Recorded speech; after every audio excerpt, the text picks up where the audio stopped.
Hello friends, இன்றைக்கி நம்ம என்ன பார்க்க போகிறோன்னா குடமிளகா பிரியாணி தான். வாங்க அதுக்கு தேவையானதெல்லாம் என்னென்னு நம்ம பார்க்கலாம்.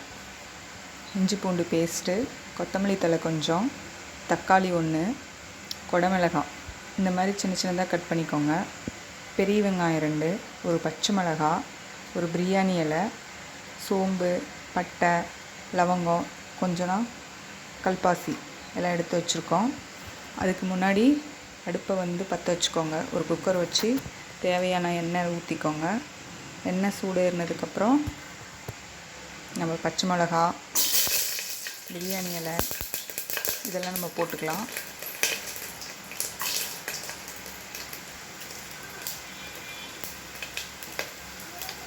இது கொஞ்சம் ஃப்ரை ஆன உடனே பெரிய வெங்காயத்தை போட்டுக்கோங்க. இது ரொம்ப சீக்கிரமாக செஞ்சிடலாங்க, நல்லா பாருங்கள்.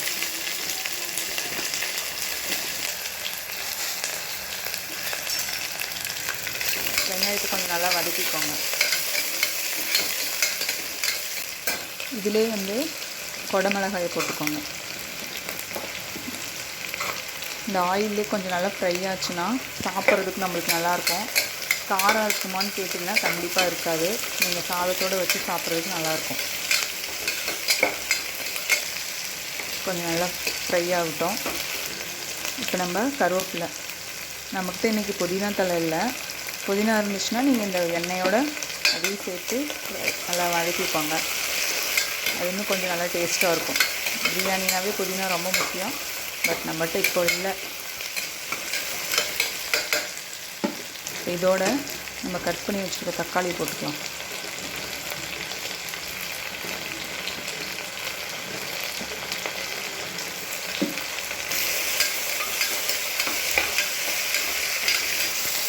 வதங்கிறதுக்காக நம்ம கொஞ்சம் உப்பு சேர்த்துக்கலாம். உப்பு போட்டு நல்லா கிண்டி விடுங்க.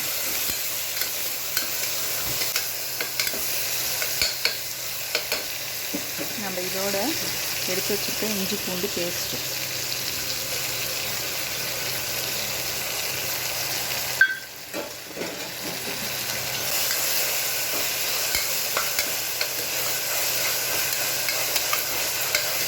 இதோட உங்களுக்கு தேவைப்பட்டால் லெமனோ இல்லை கொஞ்சம் தயிரோ ஆட் பண்ணிக்கலாம். நான் இன்றைக்கி எதுவும் ஆட் பண்ணல.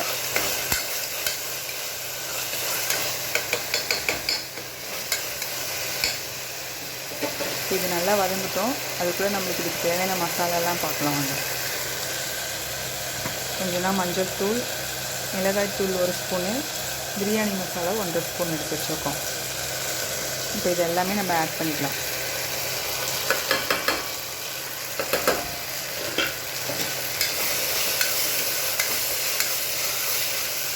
எல்லாம் நல்லா ஃப்ரை ஆகி வருது.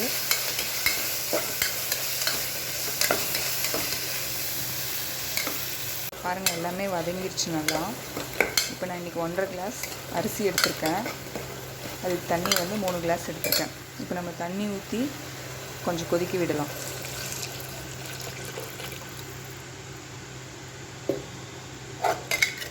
இந்த டைமில் உங்களுக்கு உப்பு காரம் இதெல்லாம் போதுமான்னு செக் பண்ணிக்கோங்க. தண்ணி ஒரு கொதி வரட்டும். அதுக்கப்புறம் நம்ம அரிசி போட்டு குக்கர் மூடி வச்சுக்கலாம். பாருங்கள், தண்ணி நல்லா கொதிச்சிருச்சு. இப்போ நம்ம அரிசி போட்டுக்கலாம்.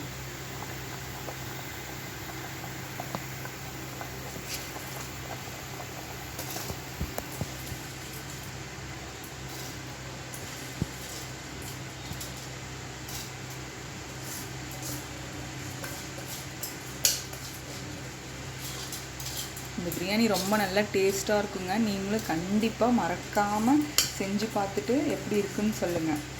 நம்ம போடுற வீடியோ உங்களுக்கு ரெகுலராக வரணும் அப்படின்னா மறக்காமல் சப்ஸ்கிரைப் பண்ணுங்கள்.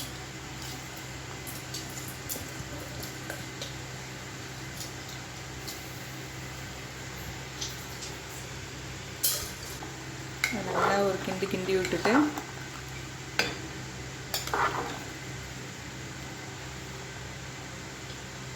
உப்புலாம் சரியாக இருக்கான்னு செக் பண்ணிட்டு கொஞ்சம் கொத்தமல்லி தழை போட்டுட்டு மூடி வச்சுருங்க. 3 விசில் வந்ததுக்கப்புறம் திறந்து பார்க்கலாம்.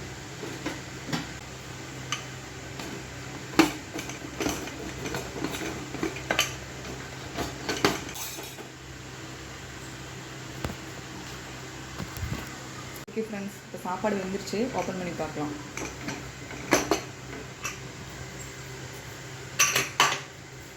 பாருங்கள் எப்படி நல்லா வெந்திருக்குன்னு.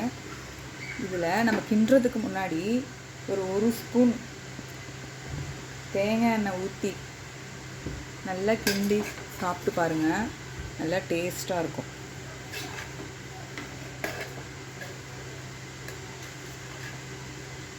ஓகே ஃப்ரெண்ட்ஸ், பாய். நாளைக்கு நம்ம இன்னொரு வீடியோவில் பார்க்கலாம்.